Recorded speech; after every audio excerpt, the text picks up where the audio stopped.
What's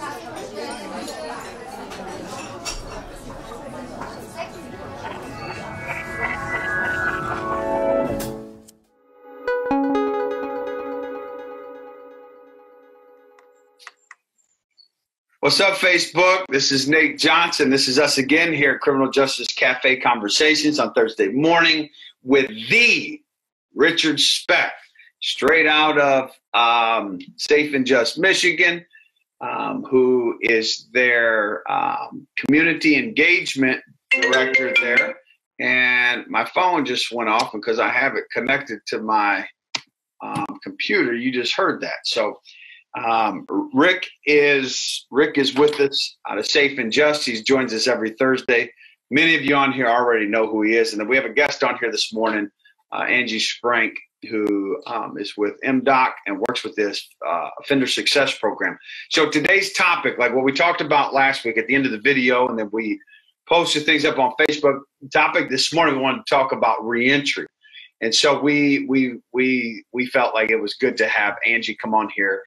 And Angie will tell a little bit about herself so that we can have a formally incarcerated perspective on reentry, what we've experienced, what we've seen other men and women experience, and then what is provided by the state with different resources in different communities. And I think it's great to have both perspectives so that we can see it, because on whatever end, whatever we get involved in, it's if we're not collaborating, not communicating, we'll never get this thing right. Especially if we don't know what's out there, we don't know what's provided, what resources are there for. So Angie, why don't you go on ahead and introduce yourself, tell us a little bit about you, and then we'll go to Rick next. Sure. So I'm the coordinator for Region 4 Offender Success Program, which is a Department of Corrections program that offers services for those who have been incarcerated and then are on parole. So I have a 13-county region. It's Region 4 of the Prosperity regions. Every region in the state has a coordinator. I've been in this position 8 years. Prior to this, I have a degree in CJ, and then prior to this, for 12 years, I actually ran crime victim services. So I was kind of on the forward end of criminal justice, and now I'm kind of on the backward end of it. So good. We're glad you could be here with us today. And, Thank you. Conversate with us about what you do. Rick, should do a little intro for us. Morning, Rick Speck, Community Engagement Specialist with Safe and Just, Michigan, formerly of the ACLU of Michigan Smart Justice, and prior to that, Luck Inc., which was a nonprofit that was focused on mentoring men and women that were coming home from Michigan Department of Corrections, specifically to the city of Detroit, where we've provided peer-to-peer services in relation to finding housing and employment as well for probably about 300 men and women in the city of Detroit. So good stuff. So there's been a bit of a change working more like Luck Inc. would have been more focused on like the reentry side, and now here at Safe and Just, it's more of the policy advocacy side. So you got a well-rounded perspective on the whole CJ reform world, right? Yeah. No, it's been good, and it's great today to be able to collaborate with the DOC and these other partners that we have that typically we didn't in the past. So that's been good as well, because you get to see it from their side too. When you're in the same room and you're at the table together having these meaningful discussions. Yeah, we're all able to get that 360 view versus just that 180. So it's been good. Cool, good stuff. Well, Angie, let's start right with you with the perspective from the offender success program. So when I came home, it was about 7 years ago. When I came home, there was this. It was the Michigan Prisoner Reentry Initiative, MPRI. Mm-hmm. And then the name changed to OSP. First, tell us, what is OSP? What does OSP do? It's an extension or an arm of the DOC, Department of Corrections. And then what is the difference between NPRI and OSP, or is it the same thing, different name? Right. Like, we change up the name like we did 17 times 7, then we switched over to Fresh Coast. So tell us a little bit about what is it and what's the difference between the two. Okay, so when you say NPRI, you said, that was an initiative. So that's exactly what it was. It started out as an initiative. Now, fast forward about 12 years, it's a program. It's no longer an initiative. It's in place across the state. So it did start as the initiative, and I think, I know in between there it was prisoner reentry. Now it's OSP, so Offender Success Program. However, there will often be times that I'll ask people, are you part of the Offender Success? And they don't know, and I say NPRI, and they say, yes, I'm part of NPRI. So it still goes by all those different names. So the program, the initiative it was identified by the department that people getting out often needed additional services. So the target population is medium to high risk. But I think people often think, okay, that must mean, a certain crime. And that isn't necessarily true. It's based off their compass, which is a scoring mechanism. And that can score your risk to reoffend. So if you are medium or high risk to reoffend, you're automatically put into the program by the parole board. Other factors can automatically put you there too, such as if you're homeless, that you're going to qualify. Typically, anytime a lifer, is going to be released, they're offered the services too, given the length of time that they probably have served, right? That's probably already been a very large amount of time. So it's typically identified by the parole board. However, if it isn't, it's a very simple process. It can be identified by the internal parole agent that's in the facility, or it can be identified by a parole agent out in the community, or by one of the service, members. If they're working with them and they identify, okay, they have some things that they're in need of, let's get them hooked up and get them qualified for offender success. And it's actually just a one sheet form that we need to generate those services. Yeah. So that kind of gives you a little bit of the history of it. Like I said, it's been around about 12 years. At one time, I don't know, it was broken up differently, but then when we went to prosperity regions, the Department of Corrections fell in line with those too, and that outlined us, so it kind of got remapped at that time. I don't know how many coordinators we had before that, but obviously now we're down to 10. There's 10 regions, there's 10 coordinators. Every region could offer something a little different. We do have a service parameter of what's allowable under the Department of Corrections that we can fund or assist with. Doesn't necessarily mean every agency does that. We all have a steering team, and a steering team co-chairs. Those 4 co-chairs are one of the wardens at our Inreach facility, the director of the admin agency. So for Region 4, the admin agency is Michigan Works West Central. And then the regional manager for Region 4. Region 4 is broken into 2 pieces, 4A and 4B, due to its size. So our regional manager for 4B, John Timmers, is one of the co-chairs. And then we have a community co-chair.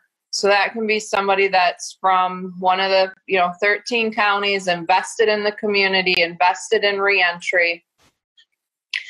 And about 4 years ago, we did something that nobody else had done. And I asked if that community co-chair could be a returned citizen, somebody that had served time, because who better knows what they need, right, than somebody that's been there. So that first was Jahan McKinley. And Jay stayed in that position until he moved to Texas, as you know, Nate. And then now it is Ross Hayes. Ross is heavily involved in Kent County. He does a lot with CLEAR. He does a lot in the community. He's well-known, great guy. So he's our community co-chair. So that steering team and the co-chairs as a group, we come up with, what do we need to fund? What are the needs in our community?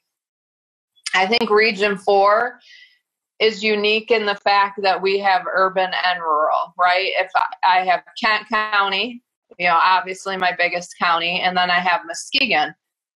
A lot of Muskegon is rural, but those are the two with the highest enrollments, Muskegon and Kent. But then I also have Lake County and Ionia County and Berry and Allegan. Everybody has their own unique set of challenges. I have Newaygo County. We don't even have public transportation in Newaygo County. So to identify, to make sure we cover that, it can't be a cookie cutter. We can't say everyone needs this and everybody doesn't need this. So we come up with what's needed. And then from there, we kind of plan out for the year what it is we're going to fund.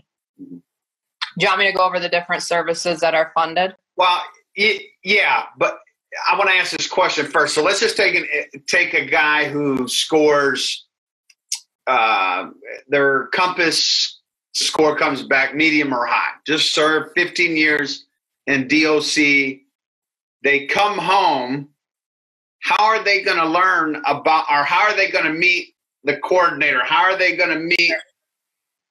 I just come home. I end up at the parole office. I got a P71 parole. The parole board says, hey, you're getting a parole. You're involved with OSP. I show up at the parole office. What happens? How do I get connected with OSP? So in a perfect world, you would have been at an Inreach facility. You would have been moved to a facility that's identified as an Inreach facility because you're designated offender success. Okay, we all know we don't have a perfect world, so that doesn't always happen. True. But let's go the route that it does. You get to that Inreach facility, so you're going to meet with the internal parole agent and the facility coordinator. They're going to set up an orientation, which is something that we do for myself. My Inreach facilities are IBC, which is Bellamy Creek, MTU, Michigan Training Unit. So I have orientations at both those facilities, which you attend the MTU one, Nate. So for IBC, that is where all the counties parole out of who are going to be offender success, except for Volk Village participants and Muskegon participants. They're going to come out of MTU. So we set up an orientation. We go in every other month and we tell them, these are the services that are there for you. Doesn't mean you're going to receive all those services. It's going to be decided by your agent and you what is needed. And then you can get referred to those services. You're also going to have an Inreach, which is typically a video conference, sometimes a telephone conference, because the rural counties don't all have video technology. Mm-hmm. And that is a phone conversation with your parole agent and then the resource navigator. So under OS in our region, every county has a resource navigator. So they're kind of my boots on the ground, meeting with everybody every day. If you are not in a Inreach facility, most of the time, someone there will still arrange an Inreach phone call. So you're at least talking to your agent and your navigator. If you come out and it happens and you weren't afforded either one of those opportunities, your agent is going to know that you're qualified, and then they can go over the different things with what's available, identify what your needs are. Good. Okay. And yeah, now let's talk about what are the different, like for instance, there's the truck driving program as a part of this. There's they come out and Michigan Works is a partner with OSP. What does Michigan Works, what do they provide, or what do they make accessible to the individual who's in the assault of offender, the offender success program, OSP? Rick, so the goal. Look at Rick. All right, sorry. Go ahead, Angie. No, you're good.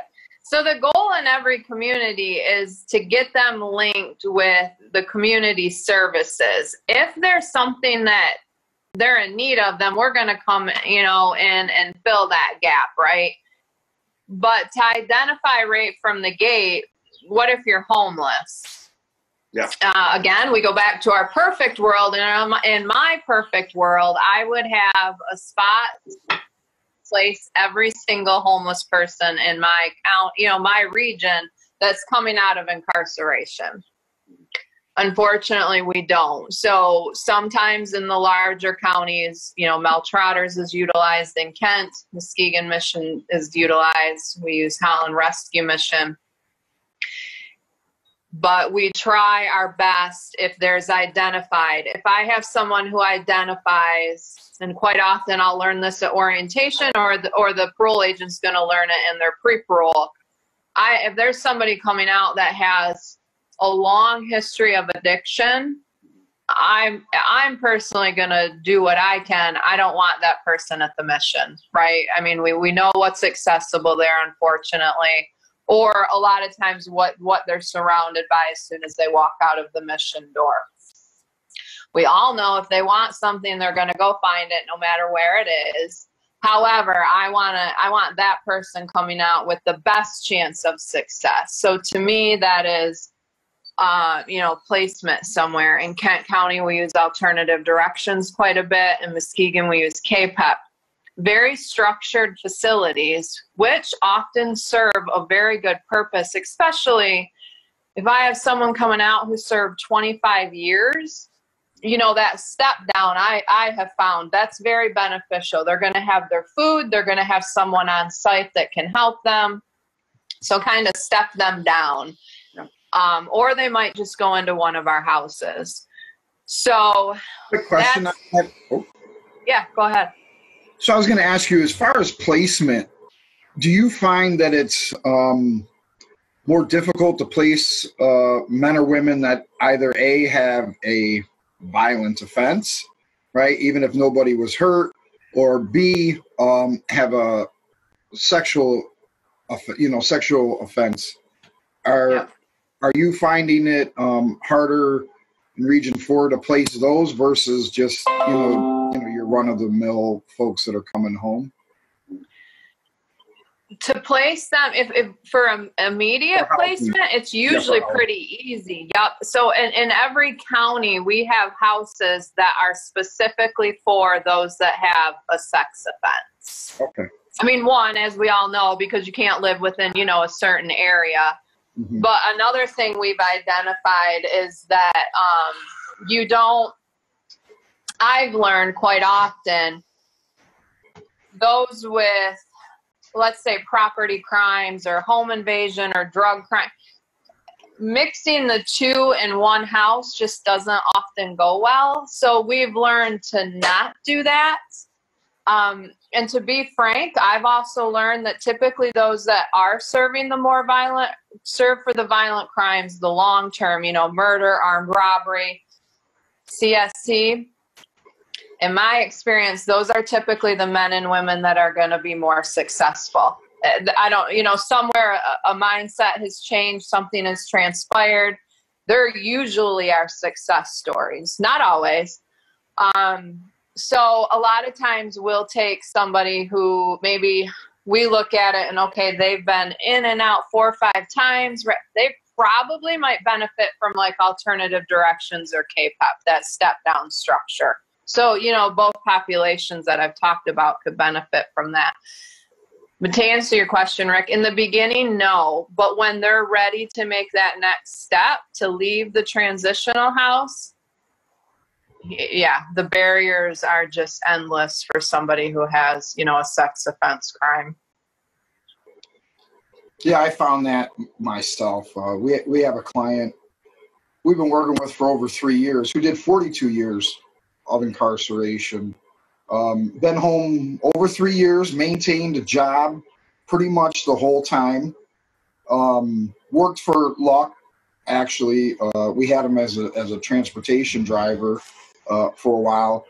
I mean, at one point I had to put my name on an apartment for him to live in. And I'm like, wait a minute, I got 7 felonies. Like, I've been, no, I didn't do 42 years and, all that, but how am I the one that's signing for this guy to get an apartment? Like, it doesn't make sense, right? But, And so I did it, and he lived there several months. And unfortunately, what happened was he popped up on the registry because the guy was looking through the registry to see who was in his area and seen him and said, oh, he's got to go. I want him out of this apartment. I don't care. I'll give you your money back. He's got to go. And I was like, whoa, wait a minute. We got an agreement here, right? Like, we signed a 6-month agreement, and he'll leave in when the 6 months is up. Because he hasn't done anything to warrant being removed, other than you're not comfortable with his crime. But, nobody knew the circumstances, this, that, or the other. But, again, we were just kind of, just judging him based on the crime. And now he's living in our luck house to this day. Like, I mean, we are over 3 years, and this poor guy has not been able to find independent housing on his own. Like, it's just, that's a shame.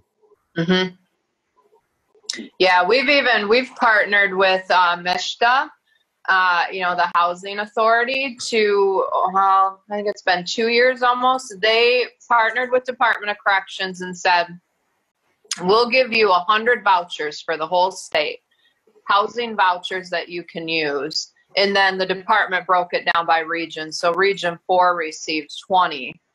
Well, you're automatically disqualified if you're a Tier 3 sex offender. So our hardest population to house can't even qualify for the housing help.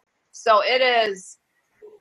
And Tier 3 is the largest tier out of the tier system, though, that has the most people in it, correct? Correct. And as far as I know. And we have a registry of 44,000 in Michigan. Right. So until there's, serious reform about the registry and just how society as a whole views sex, a lot of times if I'm at an event speaking on something, people will specifically ask about that, and people are floored when I say they are the least likely to reoffend. They are, if you have next to juvenile lifers, right? Like juvenile lifers probably the safest. Right? What was that? This is juvenile lifers are at 1%. So sex offenses have the second lowest recidivism rate amongst any population, correct? I believe so. Yeah. Out of all the other charges, drugs, robbery, whatever. Yeah, they have the lowest. Besides, and lifers are less than 1% or less. Yeah. Right, and then I think for sex offenses, and don't quote me on this, but we did just do a webinar on this. I thought it was 3%. Sounds about right. About 3% of sex offenders reoffend. Yeah. And then I think, I'm not sure right now what the average is for all the other offenses, like 30-ish. Wow. Yeah. 30% reoffend right now. Is that? Yeah. About. Yeah. Right? I mean, give or take. For our state, I think it just came out in March. So Michigan had hit its lowest recidivism in its history, 26.7, I think it was. Okay. And then I know Michigan's in the top 10 in the country. So obviously lots more work to still do, but I am proud that our state, is leading the way in a lot of reform. And to me, that's because the proof is in the pudding. It's showing, people have the resources they need. They have the support that they need. They need to come back out, contribute to society, and go on with life. So I am glad that, we're a leading state across the country in those things. Yeah, that's good. So about when did I want to talk a little bit about the truck driving program. When was that implemented into the offender success program, and how does an individual get involved with it? Sure. So if you don't care, though, I'm going to back up real quick and just go over the other main categories that are covered because, we get sidebarred. I want to make sure people have that information. So housing we already talked about, and then The other main ones are employment services. So we do job readiness, job placement, job retention. The employment specialists that are contracted will stay with that person for a year, track their employment, offer supports for a year. And then we do social support. So if you're in an urban area, bus pass, gas cards, we'll help with identification. Most are now coming out with their birth certificate and their social security card. And before COVID-19 hit, we were told that the department had signed an agreement with Secretary of State, and the goal is people will come out with their state ID. They will leave the facility with their state ID. So that is just monumental, right? That would be huge. Yes, yeah. So we're really excited for that to get implemented once things start moving again inside the facilities. So social support, sometimes they need a clothing voucher. Sometimes they need a hygiene kit in our rural areas. Sometimes they need a food box. there isn't a food pantry on the corner or different places to get their food. And then some behavioral health services. So those are the main categories of things that OSP is going to cover. Branch off from that, then is the truck driving program. So that started about 5 years ago, and that did start over here in Region 4. It was actually ALTL Trucking Company. Went to one of the parole supervisors and said, hey, we would like to hire people to drive for us coming out of prison. How it initially started, they wanted to start the program inside the facility. And so then when you leave, you hit the ground running. So there was a small group of us that got together to kind of, put this program together. And the more we talked through it, we identified they probably should do some things when they first come out. We probably shouldn't have everybody come out and they might be able to have their CDL and go drive across the country. Right. So we said, okay, yeah, let's do that. Let's pilot it. Let's try it that way. And we did. So you fast forward 5 years in our region, I've put 45 people through the truck driving program. I still am the one that screens them and walks through them with it. I'm very attached to that program. The success rate is 97%. I've only had one person return to prison out of the 45 that I've worked with. And it's across the whole state now. You can get into the truck driving program pretty much in any region. I believe there's now upwards of 120 men and women that have went through it. I mean, once it hit Region 10, Wayne County, they kind of just took off and had a lot larger numbers. But the success rate overall, I believe, is still 97, 98%. Yeah. Putting them into these livable wage jobs, I mean, that's huge. Like you said, here we have that program going, and there's a lot of enrollment. They got a half a dozen trucks going, and the bulk of it is, all folks that are coming home, right? That want to make a living, that don't mind driving those big things. I don't know. Mm-hmm. Yeah, I couldn't. I joke. I know more about the trucking industry. Enough. Yeah. I know more about the trucking industry than I ever thought I'd know. But, I did a simulator once up at one of the schools, and it was quickly identified Angie does not need to be a truck driver. That's not the world would not be safe. We would not be safe.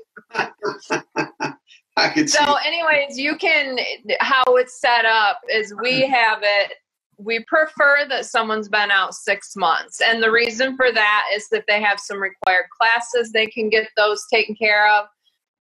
But I also personally, along with the department and the agent, I want to see that they're in it, that they're not dropping dirty, they're not violating their parole. You got to report day. And you're coming in to report at 9 in the morning, not 4 in the afternoon because you've slept all day. Just little things like that. How serious are we to do this? But we will look at someone at 90 days, and we've done that with a few guys, and they're doing great. So, again, I try my best as I can to stay away from a cookie cutter. I think, you know, we have to always kind of look at things in an individual light. So you have that time of no violation. So then you're going to meet with me. I got screening questions, like some questions that would opt you out of, you know, getting your physical. Obviously got to have a valid driver's license. I'm looking for 0 points. But you can have, I think, upwards of 2, but then it's going to be the company, whatever their insurance will allow. And then they go and get their physical, make sure we can pass that. And then in our region, we have them test and get their Cdl permit. So show me that you can put in, you know, a couple weeks of studying, being persistent, and go to the Secretary of State and take that test, get your permit. And then we send them to FCG, truck driving school that's in Byron Center. And they've just been an awesome partner. They've just been phenomenal. And so we send them there. They'll meet with Bill, kind of talk about what's the best fit. Is this somebody that wants to stay local?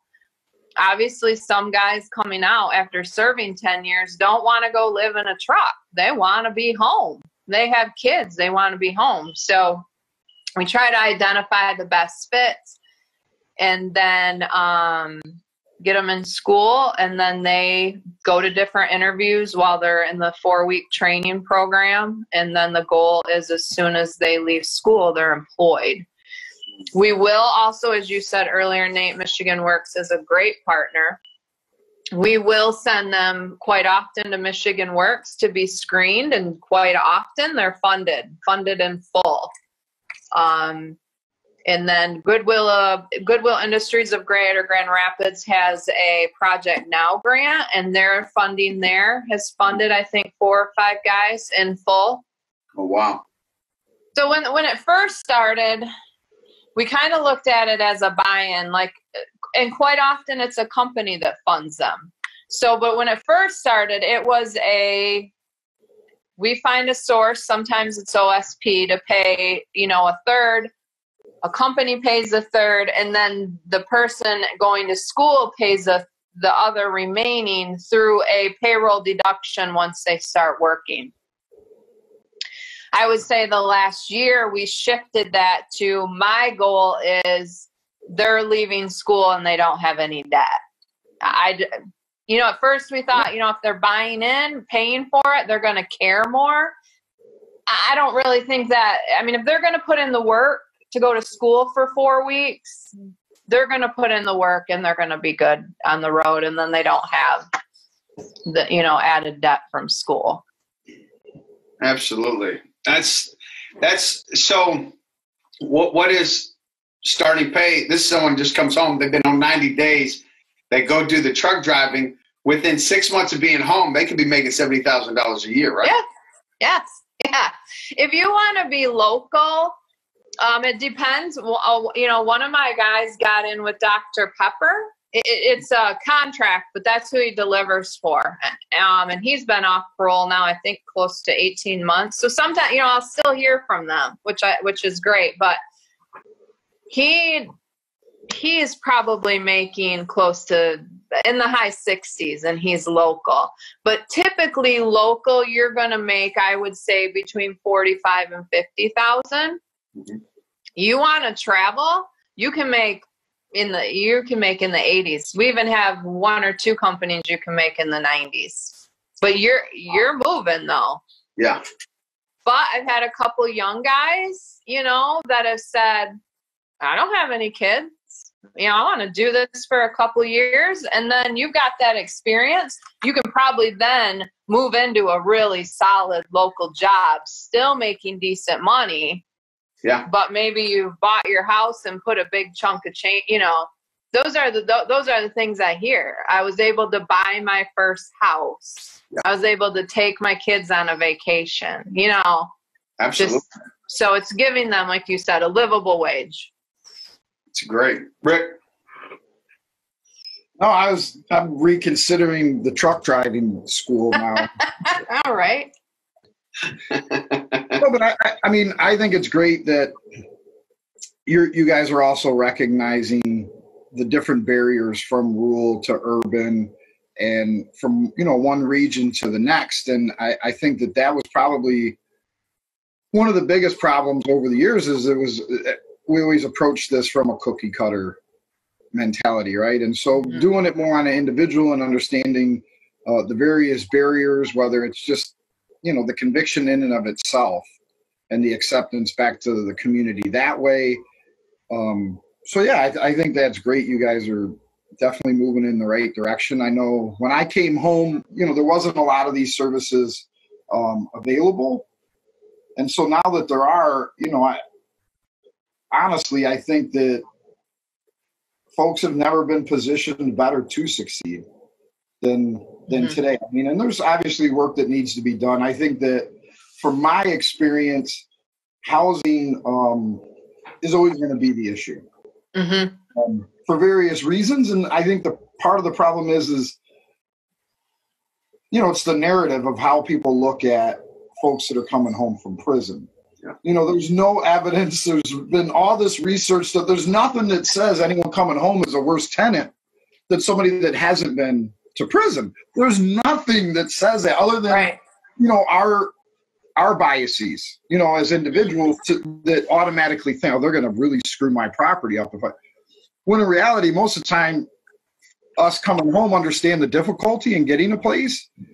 And so when we get that chance, right, like we're going to take better care of that property than the guy or family down the street that has rented over, right? Like, because we know it's not that easy. Right. Yeah. So we're not going to blow it over a hole in the wall or what. We're going to pay our rent. We're going to do what we're supposed to do, just like everybody else. Mm-hmm. And so that's a lead into to a question for you. I remember we spoke a little bit about the panel I had watched of you previously, and you had talked about bringing, a lot of the housing folks together and formed a coalition. I just wanted to ask, how's that been going in relation to getting that message out there? Yeah, so we do. We have a housing committee in Kent County, and it's slow moving. We have done some good things. We've had a couple. We've helped some people who were refused by a rental property. We've helped them with the appeal process, and they've won it. Mm-hmm. But we still need a viable way to get in front of landlords, because this is what I always compare it to. I compare it to employment, because we can all remember, 7-8 years ago, I had companies that would never entertain hiring as someone in this population. Oh, well, the economy does great and employers need people. And we can pitch that, right? Look, you missed this whole talent pool. You need to tap into it.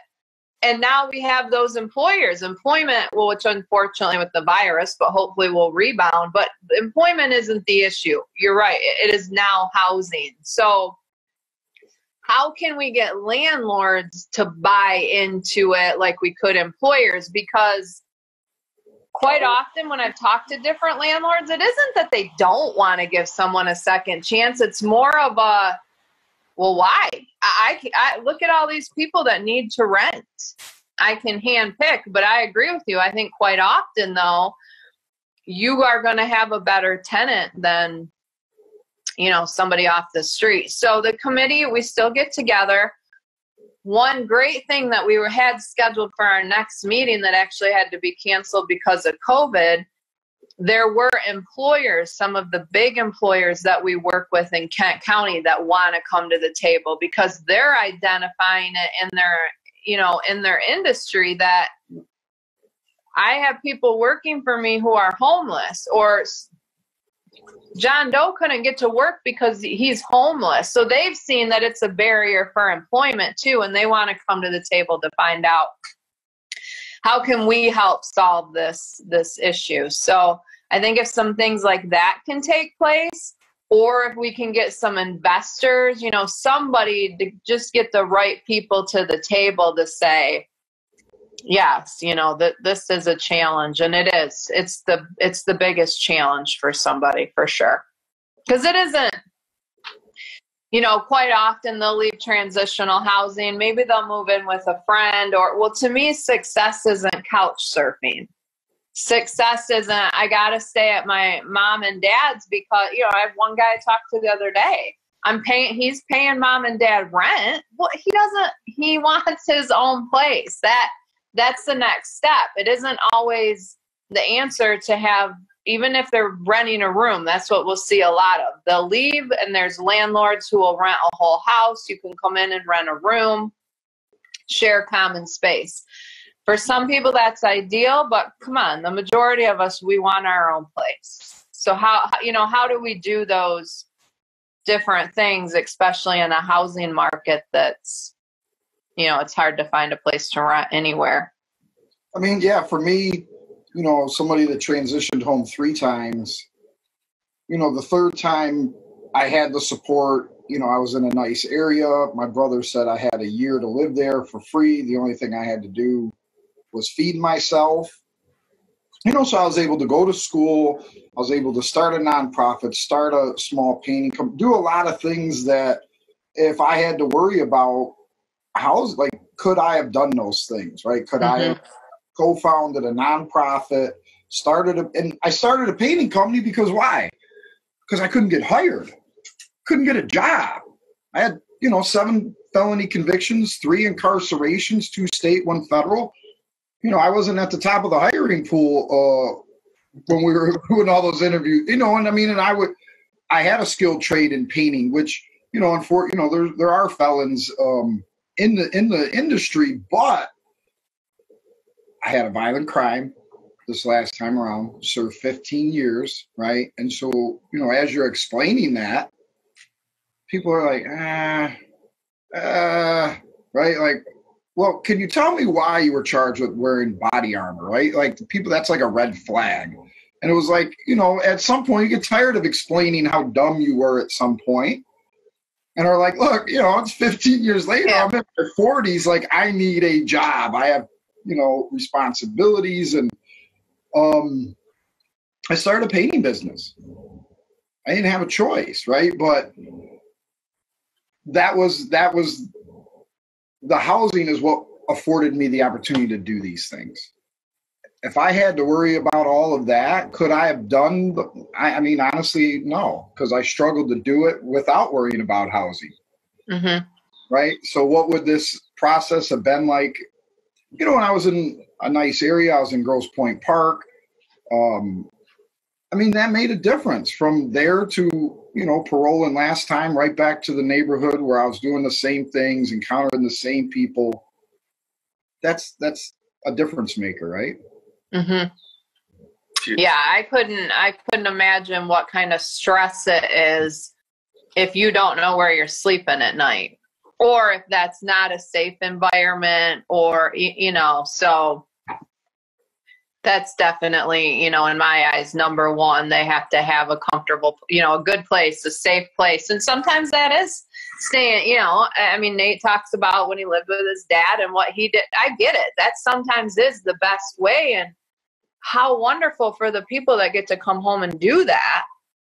So many of them don't, you know, they don't have the support, and then they don't have the housing, and you're at the mission, but hey, go get a job. I mean, I'm thinking you're wondering if you even have a bed space every night. Yeah. Right.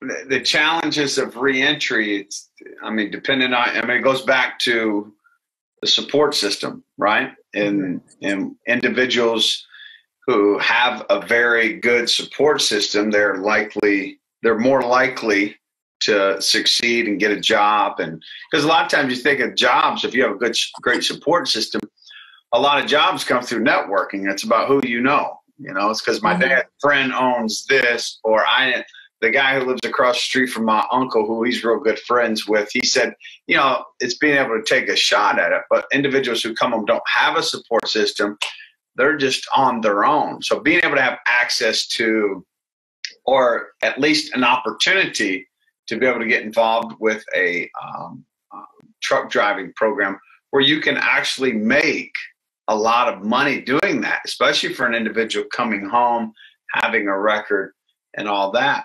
And then partnering up with Michigan Works, being able to do different jobs, especially over here in Muskegon, with a number of different companies that hire through Michigan Works.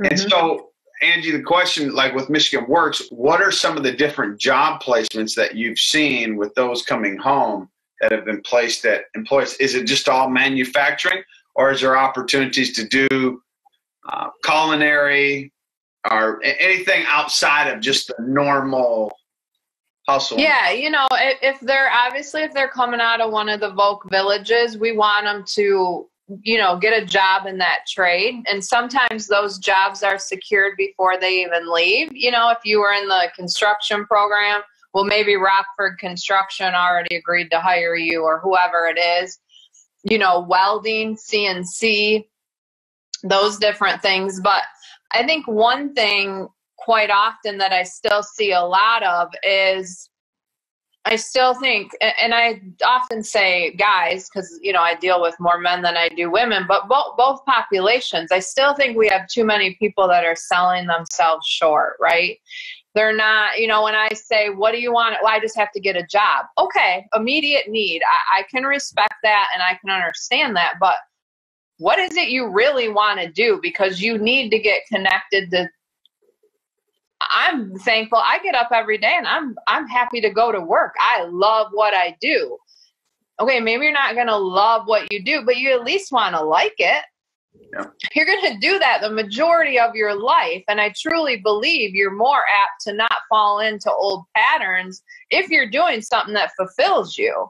Yeah. So I really try my best, and so do the navigators and the employment specialists. What is it you want to do long term? Not just short term. Maybe we got to take baby steps to get there, but what does that look like? And so I think that's a good thing with Michigan Works, because, you know, they'll offer funding for various trades. You know, if it's on the hot jobs list, and if they have funding, you can get funded to do that. And I see more and more partnerships with, you know, GRCC and Calvin Initiative. You know, they have the Calvin Initiative project. Aquinas, I believe, is going to start something similar at one of the Muskegon facilities. So having people see beyond, but again, I'm asking them to believe in something that they've never really, you know, experienced, so that, you know, there's a lot of, you know, fear there. And I get that. True. But I still think that's a barrier. So there's good manufacturing jobs and different things like that. But I think that needs to be opened up more to what is it you really want to do, and how do we then get them plugged into that? How do we make that connection? Absolutely. That's good. Yeah. Because almost, I shouldn't say almost everyone, but there is a large majority of individuals. I know from my own experience going home, everybody wanted to go get a $15 an hour job, right? At I forget the company. It was a very large manufacturing company. Just want to go, and guys were like, man, you better go put in your application so you know they're hiring up there. I'm like, man, I'm not working in a factory for the rest of my life. I'm telling you now, I ain't doing it. Mm-hmm. And you know what I did? I went and got me a car wash job. The guy gave me 3 days a week, and I said, I'm going back to school. I'd rather sit in an air-conditioned room learning something than sitting up in some hot manufacturing place doing it. I ain't doing it. I told him, no, I can't fix anything. And I have no desire to want to do all that stuff. I'm not going to do it. So I said, you know, guys, I heard a guy say this one time. He said, successful people choose to live a few years of their lives like most people won't, so that they can live the rest of their lives that most people can't. I chose to, I had to work from here. So I had to invest into me so that I could do what I wanted to do. And now I'm able to enjoy the fruit of that labor. And it's having a vision where you can see beyond your present circumstances. You know, that around the corner vision where you can look up the street 5 years to say, man, because too much of the time, individuals are told, oh, you got a felony, you can't do this, and you can't do. I don't take no for an answer. For me, I'm hard-headed. I got to find out for myself. Well, we'll go. Let me find out. I hear you saying that, because when I see guys like my buddy Stan Andrees, who comes home off doing a fairly large amount of time, comes home, he gets his MBA and his PhD simultaneously, and then he becomes an endocrinologist at John Hopkins. Oh, right. And then assistant professor at Howard University. Guys like Sean Hopwood. And who's a Georgetown law professor. We go down the line. What is the difference between those who come home that are successful and the jokers who keep going back and forth to the penitentiary? Perspective. Well, that too. You know, I want to ask too, because I remember, Angie, you saying something about CLEAR with the mentorship. Outside of CLEAR, is there any mentorship or peer-to-peer programs in Region 4 that are available? Yeah, so I mean, I know over in Muskegon, you know, they can obviously go to Fresh Coast. In Kent, they can go to 70x7, and they're in Holland too, and they offer some different mentoring programs. And then sometimes in the rural county, you know, the agents have set up different things, you know, different small, you know, churches or whatever that have said, you know, hey, I want to help however I can. And so they'll, you know, link them as well. I think a lot of times, sometimes it helps if that is a state, you know, like with Nate coming in and doing orientation or other service providers that do.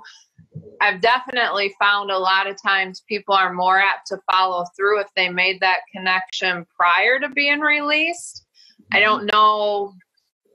I can't really tell you why. I don't, you know, I think a lot of stuff is tied to trust, right? Like, you know, okay, you're in here, you say you're going to do this. If I get out, are you really going to do this? And I think there's just something that they appreciate if you come in and give them that time that maybe connects them. I'm not sure.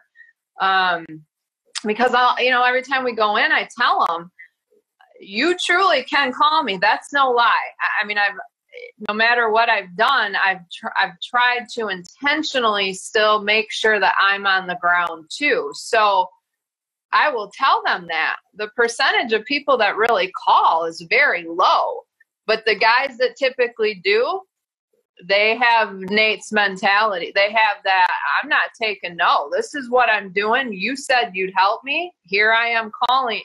Okay, you know, let's do it. Let's go. The guy that, the last guy I put in the truck driving program, that was his mentality. I mean, when he called, he said, you know, I remembered right away. Because when I saw him inside, he was like, I am doing this. I'm not kidding. Sure enough, called me his first day out, called me at that 3-month mark, and he's just sailing through. So I think making that connection inside is helpful. Yeah. But yes, getting them connected with, and I think there's just this stigma that you know, I don't need a mentor. You know, maybe we need to sometimes call it something else. You know, no, really, I'm just offering you somebody who can give you some supports and insights that, you know, other people can't. You know, because I've definitely have found that trust is a big thing. You know, I think back now, you know, because I'll have guys that'll come out and they'll say, oh, you know, call Miss Angie, you know, and so they'll call. But I think how many years I've been around before that really took hold. And to me, that's trust. They had to know or hear from so-and-so.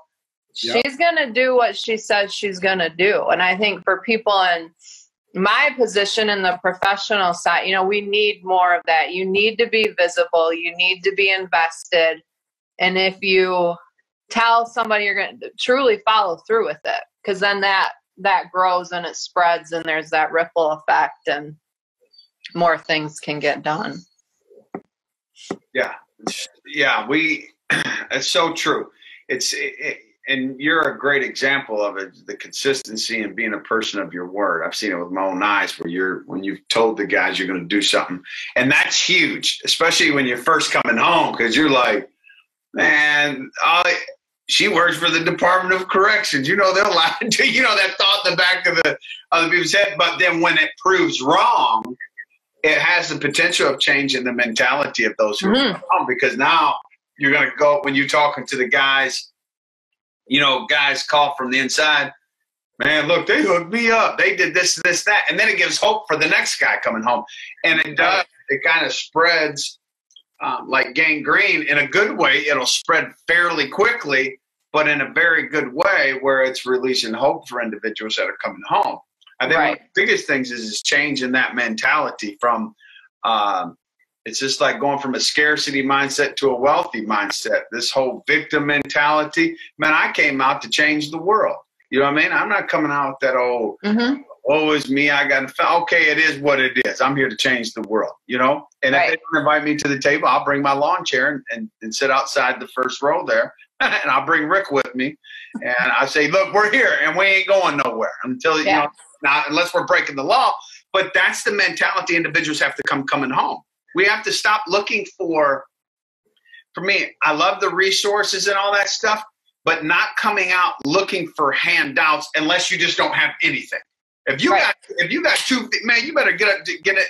Especially when individuals were on the streets, hustling and grinding. We got to have that same mentality when we come out here. Resourcefulness. You got to be resourceful. Yes, yeah, and we have to get on this thing. And I think a lot of the, a lot of individuals who do come home, they don't have that. They've bought into the victim mentality. The woe is me. They're against me, and this. And there may be some people against individuals coming on, but they don't get to define or determine. They don't get to define who we are or determine where we go. Right? But it's that resourcefulness, right? Like you said, I mean, when we started locking, we started going to these meetings and we wanted to be dressed in suits and we wanted to be a part of, you know, every day. And we wanted to, we went to Salvation Army and we were shopping for suits and dress, like, behind this curtain is a whole line of suits. Yeah. Half of them I bought brand new. Half of them I bought at, all of them, even the brand new ones were all on clearance and all on sale first and foremost, right? Because it's about being resourceful. But my nicest suit, I found untailored, brand new, tags on it, at Salvation Army. I paid $26 for a $375 Alfani suit that was still in. This wasn't like Grandpa's suit. You know what I mean? This was at Macy's 6 months ago. I paid $26. It's still one of my nicest suits. Right? But it was about being resourceful. I couldn't afford to go and buy all these. I couldn't go and afford, but I could spend hours inside Salvation Army just treasure hunting, looking for that nice dress shirt, right? Like looking for a sport coat. And with the painting, I went there and bought work clothes, T-shirts, like I still go there. I'm home 6 years. I got a brand new pickup truck in the driveway, you know, working my butt off, and I'm still going to Salvation Army because it's smart. Right. And but it was other folks telling me, you know, hey, this is how we're going to do it. This is, you know, talking to people that had done it before me. You know, I'm a firm believer success leaves clues, you know, and those were the things, because we didn't have a lot of money. I remember being surprised, opening my wallet at an event. My now wife had put $50 or $100 in there that I didn't have before. Right. And it that was the help. Sometimes it was like, oh, like I can go get a beverage at this event and not have to worry about, well, I have enough to pay for parking as well, right? Like, but it was just about being resourceful. Yeah. And I think it's also removing, it's okay to ask for help. I mean, I agree with what Nate said. Don't come out looking for a hand, you know, don't call me and say, you're going to do this, this, and this, and give me the, well, we're probably off to a really bad start, right? Yeah. But being okay, you know, being okay with asking for help. We had a guy just the other day who has a job. He's the one I mentioned. He's living at home, paying rent to his parents. and he asked for help to pay the reinstatement fee for his driver's license. Well, the first thought of the navigator and the agent were, well, you're working, you're fine, and then he shoots off these 6 text messages to the navigator that, didn't need to be sent, and some of the things didn't need to be said. And so she called me up and I said, what's his number? I'm calling him. As we talked through that, this was just a man who was completely frustrated. Yes, I'm working. Yes, I'm paying rent. But what you don't know is I just put down $1,300 to have my wisdom teeth extracted. I just hired an attorney so I can fight to get some custody, right? So I don't need to know your whole life story, but if he would have backed up and done it differently, he would have handled that request differently, right? I'm doing all this stuff, but this is my challenge. I need some help here. So after we talked through it, absolutely, you're doing everything you're supposed to do. We're going to pay that reinstatement fee. So sometimes it's just acknowledging that, yes, I do need help. And then how do I ask for it? When I go into the prisons, they'll laugh at me, but Nate can tell you, I always tell them, you're going to get a lot more with sugar than you are salt. Mm-hmm. So how you go approach somebody and something, I'm not expecting anybody to beg, grovel, none of that, but learn that level of respect, because people are automatically more apt to return to you what you're giving them, right? But sometimes those are just simple things that we probably take for granted, that we've learned how to do. And sometimes somebody does just need to, that poor guy, he just needed to vent. He needed to say, I'm doing everything right. Yeah. And you're now telling me I can't, I don't want him to go drive without his license. Where's that going to get him? Right. But it's so that I often have seen that time and time again, especially men, don't want to ask for help, or they don't know how to properly ask for help. Yeah, and I think you bring up a valid point. In Detroit, they do a orientation, or at least they did, pre-COVID. Monthly at the parole office, where service providers come in, usually anywhere from 8 to 10, and all the people that are recently released, and they kind of explain what the services are and how they can get connected, and what it takes to get connected, whether it's a referral from their agent.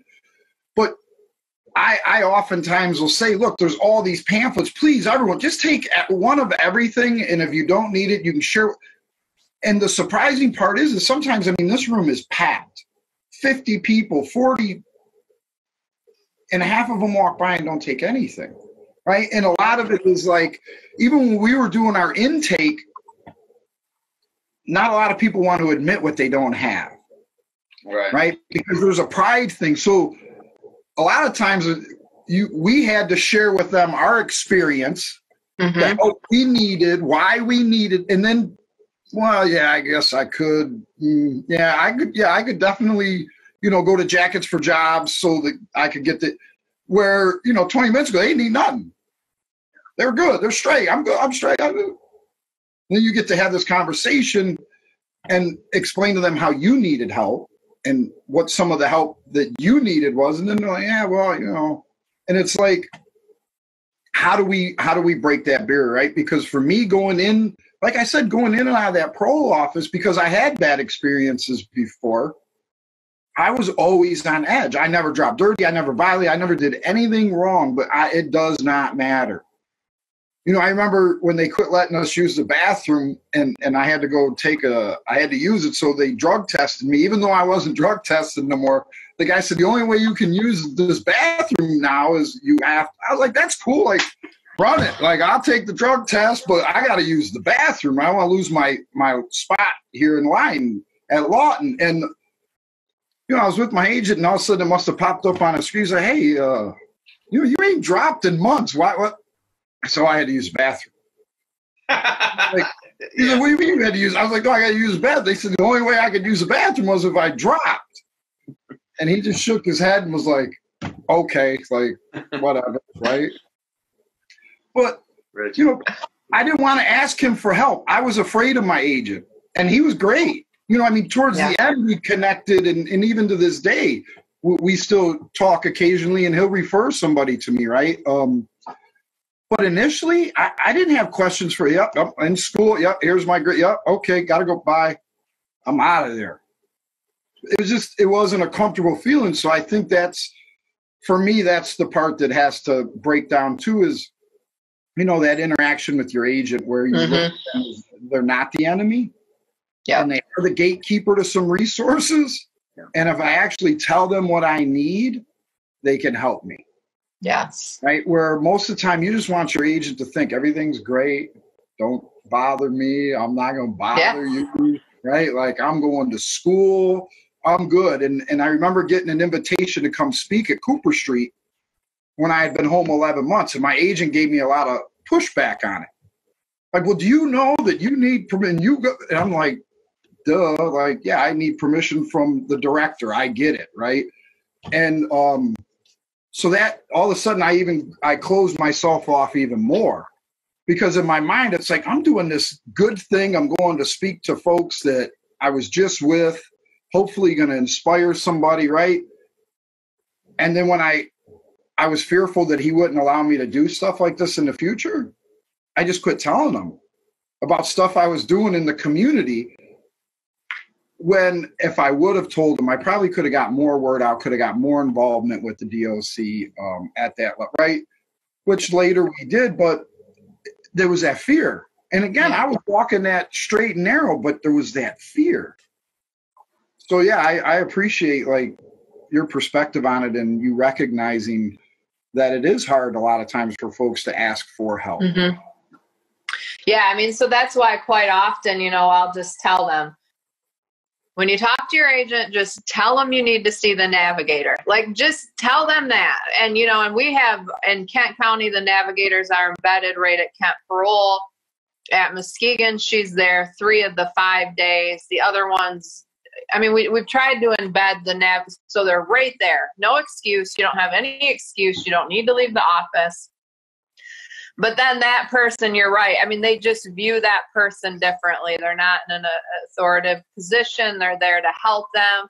And quite often they'll go back, and the agent will say, how do you know all that? They, and they're like, because we sat down and we dialogue. It's just a different.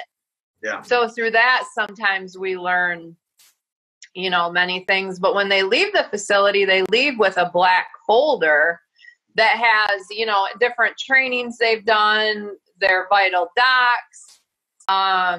And we have found black folders in the trash. It just blows my mind. Like, so I don't know. I wish someone just had that answer of how do you break that? Or when we're in, we'll hear, yep, I'm going to do this. I'm going to ask for this. And then I see them again or hear, and they haven't. So I think work needs to be done there on, I do, like I said it before, I firmly believe it. Part of it is a trust thing or, some level of a mutual respect. I mean, I talk differently to men now than I would have 8 years ago when I first started. I'm not disrespectful, but I feel like, I've put in my time. I've earned to get to this level. So I'm okay if I'm going to question you on certain things and dialogue with you, but it is because quite often they've come to me because somebody else told them to. So there is something that's already established. And so I feel like we accomplish more. And sometimes that just can't happen in the beginning. And I don't know, that's why I rely so heavily on Nate and some of the other guys who have been there, done that, because they're breaking through so many barriers at the very beginning that, those of us who haven't been incarcerated or had some of the same experiences, we can't. So, it has to be a collaborative effort, but I wish we could, that could be established from the start, but. Well, I'm glad my mentorship of Nate has paid off all these years later. I'm glad to see the fruits of my labor have finally, took off. Oh, gee, Rick, I'm so appreciative. I just can't find the words to express how valuable that's usually what Nate says when he introduces me, how I was his mentee and I'm proud of him. Yeah, how proud he is of me. Oh yeah. Can I send you a few things then to work on him with, Rick? Yeah, you used to be my bunkies. We were bunkies back in the day at St. Louis Level 4s where Nate and I met, and we were bunkies. And so for me, it is kind of crazy, though, because I knew Nate when he made that change and he committed his life to God and to Christ. And I mean, all these years, I remember getting my first newsletter from him, when we were still in, and him and his dad had done the news. And I was like, wow, here it is years later. He's still, and then even more years later again, right? And then we get out, we connect on Facebook, and I seen that big hat on that big head. I said, oh my gosh, he's home, right? And it was amazing to see that commitment he followed through, like he walked that walk. In that environment, and he was always well respected and had that heart to help people. And it's great to see guys like Nate that are doing it right and are blazing a trail for people to come. It gives them so much hope to just physically see somebody like I can go up and touch him. He really did it. So you're asking me to buy. What excuse do I have? Because here he is in front of me, and so, he's just been such a blessing to me. And there's been so many things we work on. And, my kids there's times my kids that they know some of his history, but they can't wrap their mind. And I'm like, I can't wrap my mind around that. There's before Nate and an after Nate, I guess. Right. And that's all right. But Jesus. Yeah, I mean, you guys going back and putting back into the community, that's just so huge. And that was what kept me out this time, to be honest.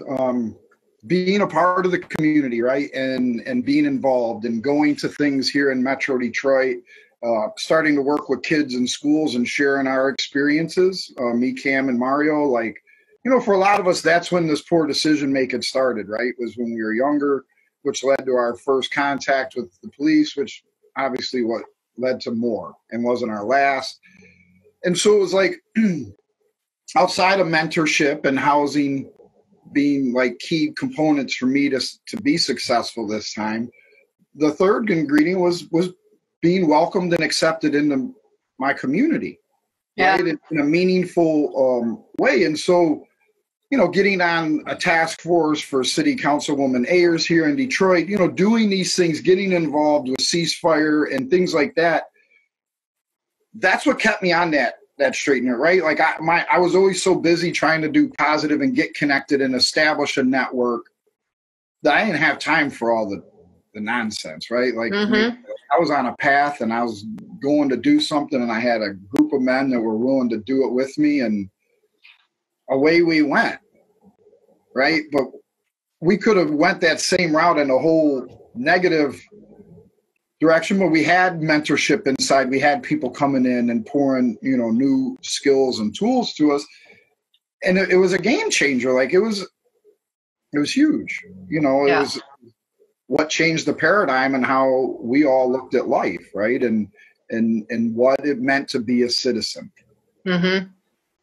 And then even the other side of that, you're breaking that barrier then in the community, because if they know you're wait, hold on, he did what? He's been to prison. And look at him, it removes so many stigmas, and breaks down just so many barriers on both sides. Yeah. And it moves us in the right direction and creating that new normal of being able to keeping that second chance mentality in the community, and people seeing individuals coming home as being valuable and being someone who can be a productive member of society, as opposed to, lock them up, throw away the key. Once a criminal, always a criminal. Yeah. So I enjoy it. Well, our time is up. Go ahead. Yeah. No, I heard a guy that was formerly incarcerated. He had said something once.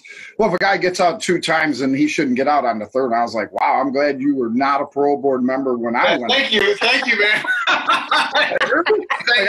I need more than a second chance, right? Like I needed a third, a fourth. Third, fourth.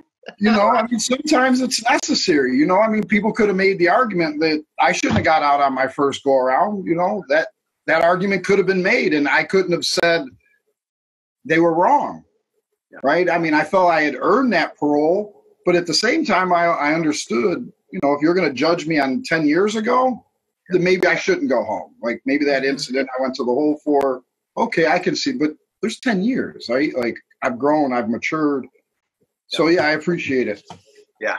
Well, thanks so much, everyone, for tuning in, watching us here on Facebook with our discussion on reentry. And Angie, thanks for joining us, coming on. Absolutely. As well, talking about West you. P. We appreciate it. And Rick, always appreciate you coming on here and sharing your insights with us on reentry. So appreciate you much. We'll see you guys later. You guys have a great rest of your day. We'll see you soon.